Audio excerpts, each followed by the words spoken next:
Hello friends, welcome to my YouTube channel. इस चैनल पर हम इंग्लिश स्पीकिंग को जीरो लेवल से एडवांस लेवल तक स्टेप बाय स्टेप सीखते हैं। अगर आप इंग्लिश बोलने में झिझक महसूस करते हैं या कॉन्फिडेंस की कमी है तो यह चैनल आपके लिए है। यहाँ मैं आपको बिल्कुल बेसिक से रियल लाइफ इंग्लिश बोलना सिखाती हूँ।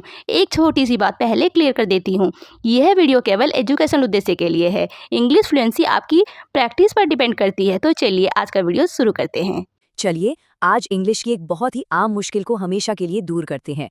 आज हम वॉवेल ई के सही उच्चारण को पूरी तरह से सीखने वाले हैं। क्या कभी ऐसा हुआ है कि पेन बोलना चाह रहे हो और मुंह से पीन निकल गया हो? अगर हाँ, तो चिंता की कोई बात नहीं। ये एक बहुत ही कॉमन कन्फ्यूजन है और आज हम इसी का हल निकालेंगे। तो सबसे बड़ी गलती यही होती है कि हम ई की आवाज को हिंदी के ई की तरह लंबा खींच देते हैं। इससे पेन बन जाता है पीन। लेकिन सही तरीका बिल्कुल अलग है और आज के बाद ये गलती दोबारा नहीं होगी। तो चलिए अब इस साउंड की तह तक चलते हैं। इसको सही से बोलने के लिए ना पहले ये समझना होगा कि ये आवाज असल में बनती कैसे है। तो चलिए असली इंग्लिश ई साउंड को ठीक से समझते हैं। देखिए, सही ई साउंड के बारे में बस दो चीजें याद रखनी है। पहली, ये आवाज छोटी है, क्विक है, इसे लंबा खींचना नहीं है। और दूसरी, मुंह को एकदम रिलैक्स्ड रखना है, थोड़ा सा खुला हुआ और होंठ भी एकदम ढीले, कोई टेंशन नहीं। चलो अब बहुत हुई थियरी, अब बारी है प्रैक्टिस की। मेरे साथ साथ जोर से बोलकर अभ्यास करना है, ठीक है? तैयार? ओके, सबसे पहले सिर्फ साउंड पर फोकस करते हैं। मेरे पीछे बोलिए ए ए ए। शाबाश। अब शब्दों पर आते हैं। Pen, bed, red. और हाँ, वो गोल्डन रूल याद है ना? साउंड को खींचना नहीं है, बिल्कुल भी नहीं। ऑलराइट, पहला शब्द पेन। ध्यान देना, ई का साउंड छोटा और शार्प होना चाहिए। बोलिए पेन। एक्सीलेंट। चलिए अब अगला शब्द देखते हैं। इसमें भी वही शॉर्ट वाउल साउंड है। बोलिए बेड। परफेक्ट। प्रैक्टिस करते रहना है ताकि ये आवाज एकदम नेचुरल लगे। अगला शब्द है रेड। और ये रहा इस राउंड का आखिरी शब्द। इससे ये साउंड दिमाग में एकदम पक्का बैठ जाएगा। बोलिए मैन। क्या बात है। अब इन शब्दों को एक सेंटेंस में यूज करके देखते हैं। इससे ना एक नेचुरल फ्लो आएगा। ध्यान से सुनिए और मेरे बाद दोहराइए। The bed is red. एक और सेंटेंस, इसमें ई का साउंड 2 बार है, तो हर बार ध्यान देना है। बोलिए 10 men are here। बहुत अच्छा किया। चलिए अब एक ऐसी सिंपल सी ट्रिक देखते हैं जिससे ये साउंड हमेशा के लिए याद रह जाएगा। एक बहुत इंपॉर्टेंट बात, ई का साउंड ए और ए का साउंड ए बिल्कुल अलग है। इनमें कंफ्यूज नहीं होना है। जैसे कैट में ए है और बेड में ए है। सुन रहे हैं ना फर्क? तो ट्रिक ये है, याद रखने का एक आसान सा फॉर्मूला। जब भी कोई छोटा शब्द हो, बीच में ई हो, तो आवाज लगभग हमेशा ए ही होती है। इसीलिए तो पेन, बेड, रेड, मेन ये सब एक ही साउंड फैमिली के हैं। सिंपल है ना? तो नतीजा क्या निकला? अब पेन को पीन बोलने की गलती नहीं होगी। वाउल ई के सही छोटे साउंड को हमने मास्टर कर लिया है। Well done. एक सवाल, इस साउंड के अलावा इंग्लिश का और कौन सा ऐसा साउंड है जो सबसे ज्यादा परेशान करता है? जरा सोचिएगा इसके बारे में। अंग्रेजी में कुछ साउंड्स हैं जो काफी परेशान करते हैं, है ना? तो आज हम एक ऐसे ही साउंड को पकड़ेंगे और उसे हमेशा के लिए ठीक कर लेंगे। और वो है अंग्रेजी की छोटी आई की आवाज। ये अक्सर हम जैसे हिंदी बोलने वालों के लिए एक चैलेंज बन जाती है। तो चलिए सीधे पॉइंट पर आते हैं। एक सवाल है, जब आप SIT बोलते हैं तो क्या वो SIGT जैसा सुनाई देता है? अगर जवाब हाँ है तो समझिए आप बिल्कुल सही जगह पर आ गए हैं। आज इस कंफ्यूजन को ना जड़ से खत्म कर देंगे। तो सबसे कॉमन मिस्टेक है क्या? चलिए सबसे पहले उसे ही समझते हैं, क्योंकि देखिए एक बार गलती पता चल जाए ना तो उसे सुधारना बहुत आसान हो जाता है। ये देखिए, सबसे बड़ी गलती जो होती है वो है आई के साउंड को लंबा खींच देना। हम उसे हिंदी वाला आई बना देते हैं और सिट बन जाता है साइट, जबकि सही प्रोनाउंसिएशन है सिट। बिल्कुल छोटी क्विक सी आवाज। जरा फर्क सुनिए, साइट और सिट, है ना बिल्कुल साफ अंतर? ऑलराइट, तो गलती तो समझ में आ गई। अब सीखते हैं कि ये जो सही वाली आवाज है उसे बनाना कैसे है। और यकीन मानिए ये बहुत बहुत आसान है, बस थोड़ा सा ध्यान देना है। तो सबसे जरूरी बात क्या है? ये जो आवाज है जिसे हम टेक्निकली ई कहते हैं, ये बहुत ही छोटी और तेज होती है, एकदम क्विक। इसे बोलते समय मुंह बस जरा सा खुला रहता है और होंठ बिल्कुल रिलैक्स्ड रहते हैं, कोई टेंशन नहीं। इसे आई की तरह खींचना तो बिल्कुल भी नहीं है।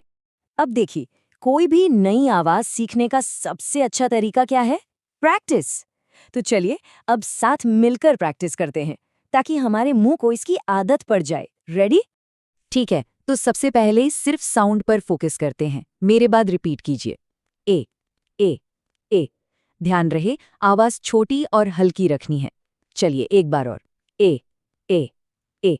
शाबाश। ओके, अब इस साउंड को शब्दों में यूज करते हैं। पहला वर्ड है सिट। मेरे बाद बोलिए sit. Very good. Next word bit. Repeat bit. Exactly वही छोटी ई की आवाज। तीसरा शब्द हिट। फिर से हिट। बस फोकस इस पे रखना है कि आवाज छोटी रहे। और हमारा लास्ट प्रैक्टिस वर्ड है बिग। मेरे साथ बिग। फैंटास्टिक। तो अब ये पैटर्न देखिए, सिट, बिट, हिट, बिग। इन सब में वही एक छोटी ए आवाज है। बहुत बढ़िया। अब इस साउंड को और पक्का करने के लिए पता क्या करेंगे? इसकी तुलना एक मिलती जुलती आवाज से करेंगे। इससे ना जो फर्क है वो एकदम क्रिस्टल क्लियर हो जाएगा। अब इन दो शब्दों को बहुत ध्यान से सुनिए। पहला बेड और दूसरा बिट। जब हम बेड बोलते हैं तो मुंह थोड़ा सा ज्यादा चौड़ा होता है ना? लेकिन बिट बोलते टाइम मुंह ज्यादा रिलैक्स्ड रहता है। और यही छोटा सा फर्क प्रोनाउंसिएशन को परफेक्ट बनाता है। तो चलिए अब देखते हैं कि ये साउंड असली बातचीत में कैसा लगता है। इन सेंटेंसेस को ध्यान से सुनिए। I sit. The bag is big. He hit the ball. Notice किया हर सेंटेंस में वही छोटी क्विक ए की आवाज है। ओके, अब एक आसान सी ट्रिक की बारी, जिससे ये लेसन हमेशा याद रहेगा। और ये ट्रिक बहुत काम की है। जब भी कोई छोटा सा अंग्रेजी शब्द हो और उसके बीच में आए तो ऑलमोस्ट ऑलवेज उसकी आवाज छोटी ई वाली यानी ए ही होती है। सिट, बिट, हिट, बिग, इन सबको एक साउंड फैमिली की तरह देखिए। इस पैटर्न को पहचान लिया तो प्रोनाउंसिएशन अपने आप सही हो जाएगा। तो आज का रिजल्ट क्या है? यही कि अब छोटी आई वावल का सही प्रोनाउंसिएशन करना आ गया है। अब सिट को साइट कहने वाली गलती नहीं होगी, बल्कि सही आवाज निकलेगी सिट। और ये वाकई एक बड़ी अचीवमेंट है। लेकिन सीखने का ये सफर यहाँ खत्म नहीं होता। अब ये सोचना है कि अगली कौन सी अंग्रेजी आवाज है जिस पर मास्टर करना है। प्रैक्टिस करते रहिए और अपनी क्यूरियोसिटी को हमेशा जगाए रखिए। आज हम एक बहुत ही कॉमन प्रॉब्लम को सुलझाने वाले हैं, जो खासकर हम हिंदी बोलने वालों को अंग्रेजी में आती है, और वो है वॉवेल ओ की सही आवाज निकालना। तो सीधा सवाल, जब HOT लिखा होता है तो क्या आवाज हॉट निकलती है या हॉट? अगर पहली वाली तो कोई बात नहीं, आज इसी छोटी सी पर बहुत जरूरी गलती को हम मिलकर ठीक कर लेंगे। तो आज हम क्या क्या करने वाले हैं? पहले तो समझेंगे कि ये गलती होती क्यों है, फिर सीखेंगे सही आवाज, इसके बाद कुछ शब्दों और फिर वाक्यों के साथ प्रैक्टिस करेंगे, और आखिर में एक जबरदस्त ट्रिक ताकि ये फिर कभी ना भूलें। चलिए शुरू करते हैं। तो पहला पड़ाव, आखिर ये ओ की आवाज को हम लंबा खींच क्यों देते हैं? और इसका कारण काफी मजेदार है। ये सब हमारी प्यारी हिंदी भाषा का असर है। ये देखिए, यही है पूरी कहानी। हिंदी में हम ओ की मात्रा को कैसे खींचते हैं ना, जैसे लोटा, मोटा। हम यही आदत इंग्लिश में भी ले आते हैं और हॉट बन जाता है होट। लेकिन सही आवाज छोटी है, तेज है, हॉट। तो ठीक है, गलती पकड़ में आ गई। अब आते हैं सबसे जरूरी हिस्से पर, यानी इसका हल क्या है। और इसका सारा खेल है मुंह के शेप और उससे निकलने वाली आवाज का। टेक्निकली इस साउंड को शॉर्ट ऑ साउंड कहते हैं, पर इसे याद रखने के लिए बस 2 शब्द काफी हैं, छोटी और गोल। आवाज को खींचना नहीं है और मुंह को हल्का सा गोल और खुला रखना है, बस। चलो अब इसे करके देखते हैं। पहले सिर्फ आवाज, कोई शब्द नहीं। मुंह को गोल रखकर बोलिए अ अ अ। है ना आसान? अब इसे शब्दों में फिट करते हैं। और हाँ, याद रहे खींचना बिल्कुल नहीं है। Hot, not. अच्छा, तो अब सही आवाज निकालनी तो आ गई, पर इसे आदत में कैसे लाएं? यहीं पर काम आती है प्रैक्टिस। हमें अपनी मसल मेमोरी बनानी है। चलिए इन शब्दों को एक साथ बोलते हैं। मैं बोलता हूं और साथ में दोहराने की कोशिश करते हैं। Hot, not, box, dog. महसूस हो रहा है आवाज कैसे छोटी और गोल रह रही है। बस यही हमारा लक्ष्य है। तो यहाँ की सबसे बड़ी सीख क्या है? इन सारे शब्दों में रूल एक ही है, साउंड हमेशा छोटी और गोल। ये फॉर्मूला याद रखना बहुत काम आएगा। सिर्फ शब्द तो ठीक है, पर असली मजा तो तब है जब इन्हें वाक्यों में इस्तेमाल करें, है ना? तो चलिए अब इन शब्दों को असली बातचीत का हिस्सा बनाते हैं। इन वाक्यों को मेरे बाद दोहराइए और पूरा ध्यान ओ साउंड पे रखना है। It is hot today. The dog is big. This box is not red. शाबाश, बिल्कुल सही। और ये टेबल ये बहुत बढ़िया तरीके से फर्क दिखाती है। जरा देखिए, कैट में ए का साउंड और मुंह का शेप हॉट में ओ के साउंड और शेप से कितना अलग है। इससे ये याद रहता है कि हर वावल की अपनी एक अलग पहचान है, एक अलग आवाज है। चलिए, अब वक्त है उस खास ट्रिक का जिसका मैंने वादा किया था। ये एक ऐसा टूल है जो हमेशा सही साउंड याद रखने में मदद करेगा। नियम बहुत ही सीधा है। जब भी कोई छोटा सा शब्द दिखे, मतलब 3-4 अक्षरों का, और उसके बीच में ओ हो, जैसे HOT, DOG, तो 90% से ज्यादा चांस है कि उसकी आवाज छोटी और गोल वाली ही होगी। इसे हम बीच वाला ओ का नियम भी कह सकते हैं। तो जैसा कि हम यहाँ देख सकते हैं, ये सारे शब्द एक ही साउंड फैमिली के हैं। सब एक ही नियम मानते हैं, जिससे इस पैटर्न को पहचानना और याद रखना कितना आसान हो जाता है। और बस इसी के साथ बधाई हो, वाउल ओ की जो छोटी और सही आवाज है, उस पर हमारी पकड़ अब मजबूत हो गई है। ये सच में एक बहुत बड़ा स्टेप है। तो आज का नतीजा क्या निकला? नतीजा ये है कि अब हम पुरानी लंबी ओ वाली आदत को एक नई छोटी और एकदम सही आदत से बदल चुके हैं। अब होट नहीं, बल्कि पूरे कॉन्फिडेंस के साथ हॉट कहा जा सकता है। आज का काम तो बहुत बढ़िया रहा। अब जब ओ की आवाज सही हो गई है, तो जरा सोचिए, इंग्लिश में ऐसी और कौन सी आवाज है जो अक्सर तंग करती है? क्योंकि सीखने का ये सफर तो अभी बस शुरू हुआ है। इंग्लिश सीखते वक्त ये जो यू की आवाज है, ये अक्सर हम सबको थोड़ा परेशान करती है ना? तो चलिए आज इसी गुत्थी को सुलझाते हैं और सीखते हैं यू का असली सही साउंड। जरा स्क्रीन पर इस शब्द को देखिए, CUP। इसे कैसे बोलेंगे? एक पल के लिए जरा सोचिए तो। अगर मन में क्यूप जैसा कुछ आया, तो इसमें कोई घबराने की बात नहीं है। अक्सर लोग यही गलती करते हैं। ये जो लंबी यू की आवाज है ना, ये एक बहुत ही कॉमन मिस्टेक है, और आज हम इसी को ठीक करने वाले हैं। तो सवाल ये है कि आखिर ये गलती होती ही क्यों है? देखिए, ये बहुत नेचुरल है। जब हम कोई नई भाषा सीखते हैं, तो अपनी भाषा के नियम उस पर लगाने की कोशिश करते हैं। तो होता क्या है, हिंदी की जो यू या ऊ जैसी लंबी आवाज है, हम उसे ही इंग्लिश के शब्दों पर लगा देते हैं।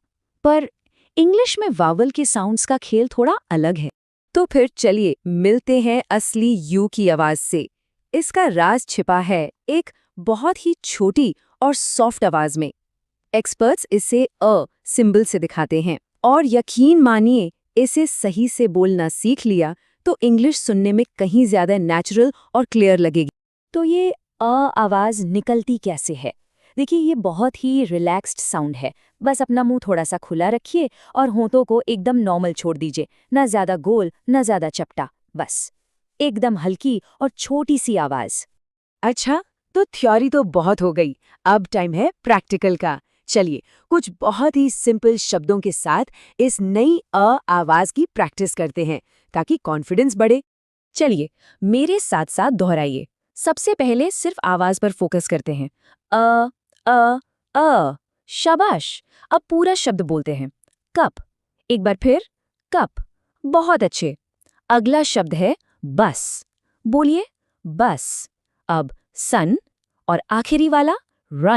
तो यहाँ पर सबसे जरूरी बात क्या है? यही कि इस आवाज को खींचना नहीं है। ये क्यूप नहीं है, बल्कि बहुत छोटी और तेज है। कप। बस आवाज को छोटा और सॉफ्ट रखना है, बस। अच्छा, इसे और अच्छे से समझने के लिए चलिए एक और आवाज से इसकी तुलना करते हैं। जरा ओ की आवाज बोलिए, जैसे शब्द हॉट में। होठ गोल होते हैं ना, हॉट। अब बोलिए कप। कप। महसूस किया? दोनों में मुंह की बनावट और आवाज का फील एकदम अलग है। Hot, cup. देखा? बहुत बढ़िया। अलग अलग शब्दों में तो ये आवाज़ अब ठीक लग रही है। तो अब देखते हैं कि जब इसे पूरे सेंटेंस में इस्तेमाल करते हैं तो ये कैसी लगती है। ये रहा पहला सेंटेंस। ध्यान से सुनिए और फिर दोहराने की कोशिश कीजिए। I drink tea in a cup. यहाँ कप पर ध्यान दीजिए, क्यूब पर नहीं। अब अगला वाला, इसमें तो इस साउंड के दो दो शब्द हैं। द सन इज अप, सुना? सन और अप दोनों में वही छोटी वाली अ की आवाज है। और ये रहा आखिरी प्रैक्टिस सेंटेंस। मेरे साथ बोलिए, आई रन एवरी डे। एक बार फिर रन की उस छोटी और हल्की आवाज पर फोकस कीजिए। बहुत शानदार। अब मन में ये सवाल आ रहा होगा कि भाई ये याद कैसे रहेगा कि इस आवाज का इस्तेमाल कब करना है। तो फिक्र मत कीजिए, इसके लिए एक बहुत ही आसान सी ट्रिक है। यह नियम बहुत ही सिंपल है। देखिए, अगर कोई शब्द छोटा सा है और उसमें यू बीच में आ रहा है तो ज्यादातर चांस यही है कि उसकी आवाज अ ही होगी। याद है ना वो सारे शब्द जो हमने अभी प्रैक्टिस किए? कप, बस, सन, रन, ये सब एक ही साउंड फैमिली के हैं। तो आज का नतीजा क्या निकला? यही कि वावल यू की सही छोटी वाली आवाज अब हमारी मुट्ठी में है। अब से पूरे कॉन्फिडेंस के साथ कप को कप बोलना है, क्यूब नहीं। ये है तो एक छोटा सा बदलाव, पर इससे बोलने के अंदाज में जमीन आसमान का फर्क आ जाएगा। तो अब एक छोटा सा चैलेंज है। आज दिन भर में ऐसे और कितने शब्द ढूंढे जा सकते हैं जिनमें ये छोटी वाले अ की आवाज हो। अपने आसपास इंग्लिश को ध्यान से सुनिए और प्रैक्टिस करते रहिए। आप खुद हैरान हो जाएंगे कि अरे ये आवाज तो हर जगह है। आज की वीडियो में हमने इस टॉपिक को डिटेल्स में समझा। अगर आप रोज़ थोड़ी थोड़ी प्रैक्टिस करते हैं तो इंग्लिश बोलना आसान हो जाएगा। नेक्स्ट वीडियो में हम इससे भी इंपॉर्टेंट और इजी टॉपिक कवर करेंगे। अगर वीडियो हेल्पफुल लगा तो लाइक, शेयर और चैनल को सब्सक्राइब जरूर कीजिए। कमेंट में जरूर लिखिए आपको कौन सा पार्ट समझ में आया। मिलते हैं नेक्स्ट वीडियो में। Thank you so much.